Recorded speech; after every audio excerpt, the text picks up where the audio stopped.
Hello and a very warm welcome to the programme. Now, what connects Donald Trump's impeachment trial with a war half a world away? The answer is Ukraine. It has been back in the headlines recently, but its conflict with Russia, now more than 5 years old, feels like it has largely been forgotten. So what are the chances of bringing peace to Ukraine? This is Roundtable.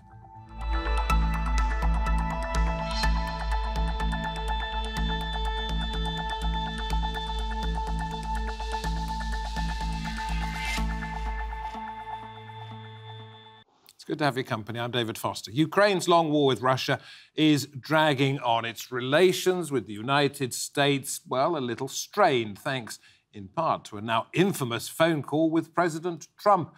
Last year's peace talks on the war in East Ukraine made modest progress. So is there a realistic path to peace?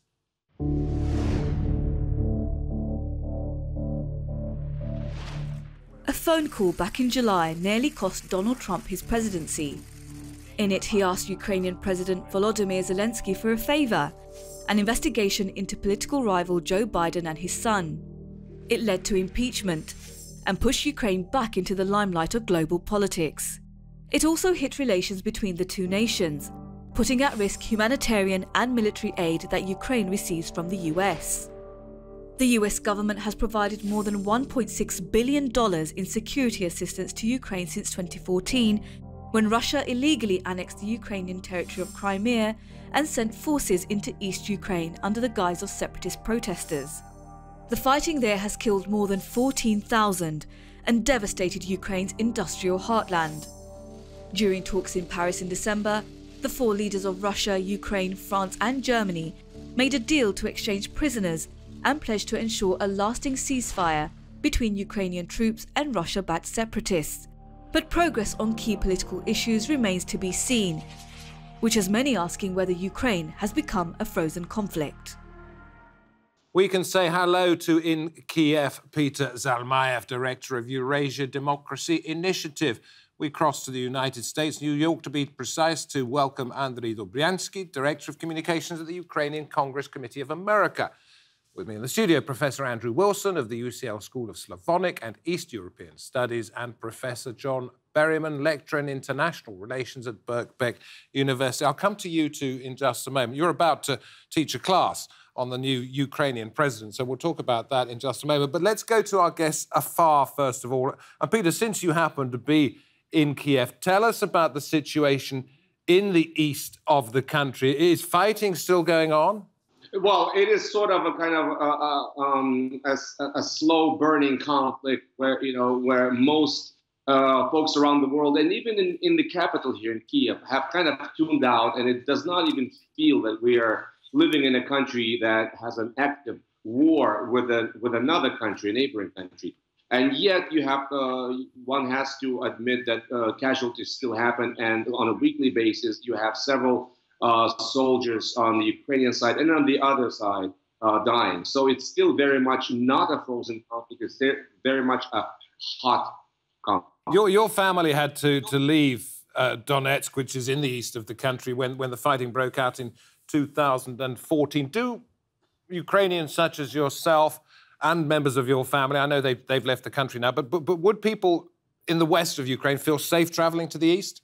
Absolutely not. And, personally speaking for myself, considering that I've been a very active commentator on events in Donetsk, and I've been very critical of Russia's involvement and Russia's aggression, it will not be safe for me personally to return. It will probably not be safe for members of my family to return. But if one sticks to the central parts of Donetsk, I guess it is relatively safe, all things considered. OK, let's get a US perspective on this. And Andrij Dobriansky in New York. What is it that Ukraine wants from President Trump that he isn't perhaps delivering at the moment? Right now, it's the public message and the public visit, whether that's Zelensky being invited to the G7 meeting this year, seeing a little bit more presence in Ukraine. We just got that in Ukraine with Secretary Pompeo having a very successful visit in Ukraine. And they still want to see Volodymyr Zelensky inside the White House, and they'd like to see President Trump doing that same exact walk that Pompeo did, visiting all the sites of the people who were killed during this war. Zelensky, relatively new president, you're about to go off and teach a class on him. What will be your headline to your students? Well, we've got a virtual president, kind of actor, and Ukraine at the moment is a bit like a virtual reality movie. You have all sorts of parallel universes coexisting at the same time. You've got a push for peace at the same time as war. You've got some reforms in some sectors. You've got favours being done for oligarchs in other places. You've got a growing economy, but it's not growing as well as it should. So it's pretty hard to read him, but that's the kind of, he's not a real person. He's an actor playing. And he was elected, so I read, ostensibly on his promise to bring peace to the country. Is there now a growing realisation that it was pretty much impossible to deliver on that? Well, he was elected on two things, I guess. One was sort of pocketbook issues, normalcy, economic progress. The other was peace, but peace is a slogan. It's very difficult to operationalise.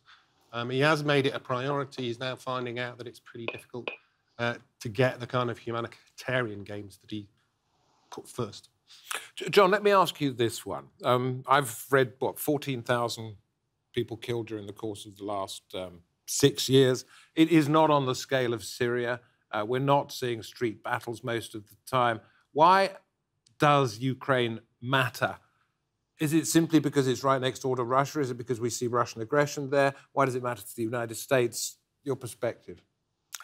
Well, I think it certainly matters for Russia. Ukraine has a 1,600-mile border, approximately 200 miles from Moscow, and so for Russia, its western borders have always been a very sensitive area. So for Russia, therefore, Ukraine's current position is not a very satisfactory one. The United States, it's been committed to the development of a European security framework in which NATO occupies a central role. NATO enlargement took in initially 3 states, Poland, Hungary, Czechoslovakia, then about another 10 states in Baltics and Central Asia. But the really controversial turning point came in 2008 when Georgia and Ukraine were proposed for NATO membership. And at the NATO summit in 2008, that proposal was rejected. So there is today a very deep concern in Washington that American commitments to Ukraine currently are not underpinned by NATO. And there's a question as to whether or not at some future point Ukraine and or Georgia would ever enter NATO or indeed the European Union. And one of the concerns is at the moment Trump has been holding back military aid. This is what partly led to the impeachment trial that we saw. But in the longer term, will he deliver on more military aid for a country that he sees as a bulwark against a more imperialist Russia, or will his interest in it fade? I think it's an interesting and contradictory question. At one level, I think it's fair to say in Moscow there's some disappointment that his more positive view towards Russia has not so far manifest. He's actually authorized military supplies to Ukraine, which Obama deliberately held back. And in other respects of sanctions, he's toughened the sanctions regime.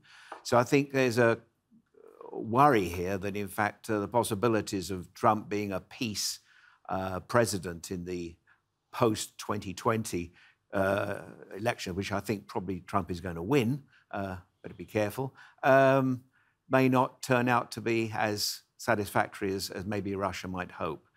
There is one point, Surkov, who was Putin's point man from 2014 through until the present moment, has just been replaced by Dmitry Kozak.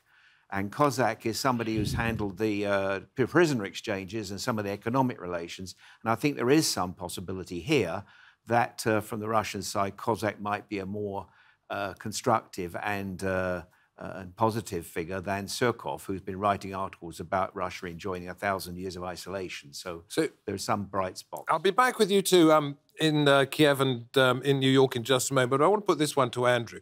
Yeah, we were talking there about Kozak. I don't want to go to him specifically at this point. Maybe later on we'll talk about his credentials as a peacemaker. But what about the various peace plans? The Normandy 4, that's France, Germany, Ukraine, Russia, I believe. Is that moving forward? Well, we had a meeting in Paris with the French as hosts in December. And a second meeting is planned for Berlin in April. But it's not clear whether that will happen or whether it will happen on time. It's not clear that the Ukrainians agreed to everything in Paris that the French thought they'd agreed to. Once back in Kyiv, President Zelensky was kind of reopening some basic issues, talking about security preconditions, his phrase, not one that was in the kind of communique.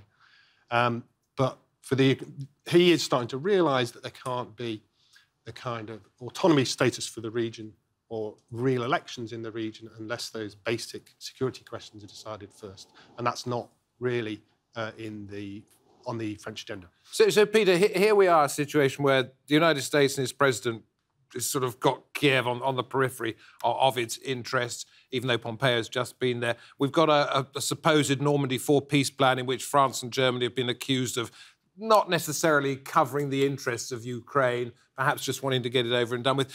Is the sentiment where you are in Kiev that Ukraine has been abandoned in a way?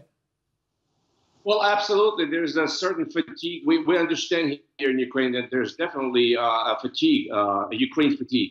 No matter how hot the conflict is, no matter how many lives are lost on a daily basis, people sort of tune out. It's an inevitable kind of trait of human character. And yes, certainly one can make an argument that from the beginning it has been Putin's calculation that the West will get used to the idea of this conflict. It will move on. It will pressure Ukraine to make concessions. And therefore, I'm very skeptical about these staff changes, notwithstanding Surkov leaving, Kozak moving in, whether that will really move the needle in terms of really putting an end to this conflict. Because Europe is itching to get this over with.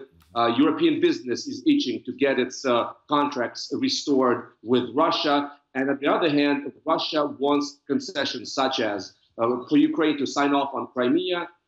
That's one possibility, or to federalize the whole country and to, in order to welcome the Donbass back, but on terms of significant autonomy and also with its ability to influence politics, to block its Euro integration policies, etc. Something that even the new government of Zelensky just cannot tolerate, simply because it will probably create another very serious unrest on the in sort of another Maidan in Ukraine, and Putin knows it, and he's playing a very tough game. Okay, Andrij, I'm going to come to you. John, you were nodding in agreement with some of that. I'll come to you in just a moment. But Andrij, why concessions? And if there are to be concessions, isn't it up to Ukraine to say, look, we have to do something about this because there's no other way? Are you asking for concessions from Ukraine? Because, from the international standpoint, Ukraine was invaded. It's not a conflict. It's not as if Ukraine came up and pushed against Russia. It's a Russia entering a foreign territory like it has in Georgia, like it has soldiers in Transnistria, like it remains intractably wedded to the Azerbaijan-Armenian conflict. It's another violation of international law that Russia continues to do. And if the international community wants to work with Russia as an equal partner, then Russia needs to align itself with some of those prescriptions. I don't know what kind of concessions Ukraine could give to a country that has invaded it, that has murdered thousands of citizens, that went ahead and shot down an airliner out of the sky with 300 innocent people that Russia will not in any way face any censure for. So concessions on Ukraine, I don't know who's asking for that other than the Russian side. Well, but my point being that the rest of the world doesn't seem to care that much. And if Ukraine wants to get anything out of this at all, it's going to have to wait a very, very long time for Russia to back down or for anybody else to do anything meaningful about it. I think if you look at the amount of aid that's been given to Ukraine, what has it been, 15 billion euros from the EU countries? It's been an enormous amount of aid, we're approaching $2 billion of aid from the United States as of now. Sanctions seem to be re-upped every year without fail. They haven't been diminished, the sanctions against Russia. So as far as people think there's abandonment, Well, the numbers don't really bear that out. And in the newest budget that's proposed for fiscal year 2021 by the White House, they're proposing to keep the aid exactly where it is, not diminishing it at all. But the sanctions don't seem to be doing anything at all to bring an end to this conflict. That's true. It is an intractable Gordian knot of a conflict. Sanctions are tied to the Minsk process. If people don't come together at Minsk, then sanctions automatically re-up. It's something that's clearly intractable. That's why it's possibly easy to get elected, as Volodymyr Zelensky was, promising peace. But the actual negotiations aren't proving to be that easy. Okay. Well, sanctions are hurting Russia, but they take a long time to hurt. You know, pick your metaphor. One is pulling a brick across the table with a piece of elastic. You know, you start, you pull, nothing seems to be happening, and suddenly, whoosh, the brick goes. But we don't know how long it might take for Russia to get. Or the elastic breaks. Yeah, or the elastic, or you give up pulling. Yeah. Let's talk about some part of the process. Sorry, John, you wanted to say something? To come in on the question of the intractability of the Ukraine crisis. Like many other international crises, it looks very intractable. Relative, for example, to the entry of Turkish troops into Cyprus in 1974, where there are still peacekeeping lines, Ukraine is a relative newcomer to, if you like, the situation of intractability. I take the view that, in fact, there could be pressures on Ukraine to make some concessions, which it might not want to make. The EU and NATO are neither rushing forward to accelerate the possibility of entry to those organisations. And I would emphasise additionally that I think for the United States, if Trump is in power in the next 4 or 5 years, then I think the primary consideration is peer competitor China. And to that extent, American interests will switch once more away from Europe and the problems of the Ukraine to the South China Sea and contest with China. I'm not sure I quite get this. You think one of the concessions, well, Ukraine might have to make concessions if it wanted to become a member of NATO.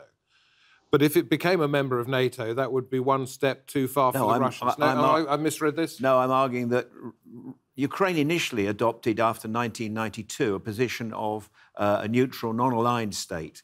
That was overturned by Yushchenko, who pushed for a NATO alignment.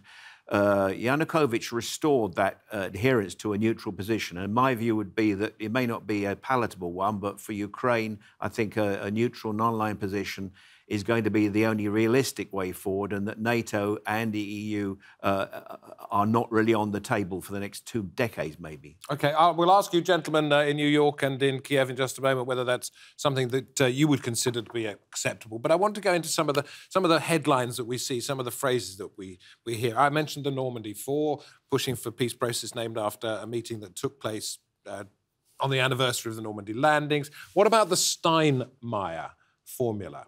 Which has been named after a former German foreign minister, now president of the country, perhaps. And Zelensky was accused of humiliating Ukraine by saying that this was possibly quite acceptable. What's the story there? Well, the problem with the Steinmeier formula is that it wouldn't work. Whatever, country or forum or interest you represent, the idea is that you would prioritise the holding of elections. Right? So it pushes all the other issues like control of Ukraine's border, presence of irregular armed forces, including from foreign countries, and it doesn't address at all the existence of the rebel republics, so-called. So elections would be held under very questionable circumstances under this formula. But why would Zelensky want to say that this is perhaps something that should be considered, if it is as humiliating? Poroshenko's called it humiliating, I believe it has. As humiliating as that sounds. Well, he's a comedian. He's not necessarily that experienced in foreign policy. And the best evidence for that is that he agreed to the formula and then he immediately started redefining it, sort of walking back some of those security preconditions that we started with earlier. So he signed it, but he hasn't agreed to it. OK. John, your thoughts on that? No, I agree. It is humiliating and he just realised he made a mistake? I think he's a novice to the game, and I think he has some credentials that would suggest to me he's going to make more progress than Poroshenko. I wasn't a great fan of Poroshenko, and I think in those terms, he has more going for him. Peter, what is the view of Zelensky where you are? I mean, he's relatively new in the presidency. Is he making any ground? Well, believe it or not, he's been able to maintain relatively high popularity rankings. He's shown more mettle than he's been given credit for. The paramount importance is the team around him, and there's been some turmoil on the part of his staff. There's been some acrimony with the prime minister. There's the question of Mr. Kolomoisky, the oligarch, that keeps hanging over Zelensky, and one cannot ascertain still whether there's any influence that this gentleman continues to exercise over Mr. Zelensky. His major campaign promise was to disavow any connections with the oligarchs, to get rid of the oligarchs, and to institute reforms or continue on the path of reforms. We have not seen convincing evidence that this is the path that he has chosen. He has to show that there's really no connections with Kolomoisky and with others in order for public to continue to put their trust in him. And Andrij, I mean, what is the sentiment among Ukrainian Americans about the new president? Whether he's a good conduit for peace? I think we're still less than a year into his term of office. We'll see this year. I believe there are some local elections that they're going to schedule in Ukraine. So that's the fourth round of elections that Zelensky was hoping to have last year. But after 2 rounds of presidential elections and parliamentary elections, they begged off for another year. So we'll see how the popularity stands a full year into his presidency. It's about making sure that whoever is in charge, and again, Peter just mentioned the fact that there might be a cabinet shuffle upcoming. There's been a lot of rumors about the conflicts within President Zelensky's staff, whether it's his advisors like Yermak and Bogdan, or the cabinet administrators itself, where they start to align themselves and figure out what the path is going forward. Because he was frankly elected without really much, not that much of a platform, but more of campaign promises of doing something different, and that idea of doing something different. I think when somebody like that comes into the international affairs field, that does shake things up. I don't think that Putin still has an idea of how to deal with somebody who is half his age, somebody who has lived most of his life in a post-Soviet space, and has a different outlook on life. And President Zelensky, rightfully for Ukraine, concentrates on rebuilding the economy and less so much on the war and the conflict with another country. OK, so some hope there. I've got 2 questions, one for each of you. I don't know who wants to field which one, but I want to talk about Dmitry Kozak and ask whether he is his appointment is an indication that Putin actually wants to see this resolved in one way or the other. The second question is, what is it going to take, not for peace, but for this to actually become a little bit more out of control, to flare up again? Who wants to take which one? Kozak? I'm pessimistic. I think it's nice to make a statement, so as at the round table here, that there is good prospects. But the Minsk agreements are very complex, and there's a question of procedures, and it doesn't appear to me that Kozak's going to make a tremendous difference. But it's grounds for some modest hopes. The needle might be moved a little bit. What do you think it is going to take for this to all fall apart and to flare up again, and the situation on the ground to be as it was back in 2014-15? Well, first on Kozak, he was originally famous for something called the Cossack Memorandum. This was a suggestion for ending the conflict in neighbouring Moldova way back in 2003. The solution would have created 2 states within a state. Technically federation, but basically a very loose confederation between the legitimate government and the rebel republic in the east. Now, in Moldova, the balance is about 2/3, 1/3. In Ukraine, these republics are less than 10%. We don't know the exact population now, but so where a very does small fit part into today, though? A very small part of Ukraine's territory and population. So to give that area equal rights in some kind of confederal arrangement just wouldn't work. What do you think it would take for the situation to deteriorate again, to see increasing hostilities, and for it to be much more difficult to bring about any kind of lasting solution? Well, there's a political and a military downside. The conflict could get worse because of the failure of the political process. It could also escalate militarily. That wouldn't really be on the Ukrainian side. The Ukrainians are dug in to trenches, sort of First World War style. But there are plenty of options for escalation on the Russian side. There are things that Russia isn't doing at the moment, like air power, use of missiles or whatever, or a second front. They could certainly take those options if they want to put more pressure on Ukraine. Is there any possibility that Russia might want to increase the pressure? Sure. It has done that periodically over the last 5 years. The whole point of the war is to bleed Ukraine of money and treasure, and sometimes Russia likes it to bleed more, if it's not cooperating. Thank you. It's not a cheerful subject, but listen, appreciate it very much indeed. Peter and Andrij in Kyiv and in New York, thank you for your time. To John and to you, Andrew, thank you very much indeed. You've been guests on this programme before. Your expertise, very much appreciated. From me, David Foster, and the Roundtable team, thank you for watching. We hope to have your company next time. Until then, goodbye.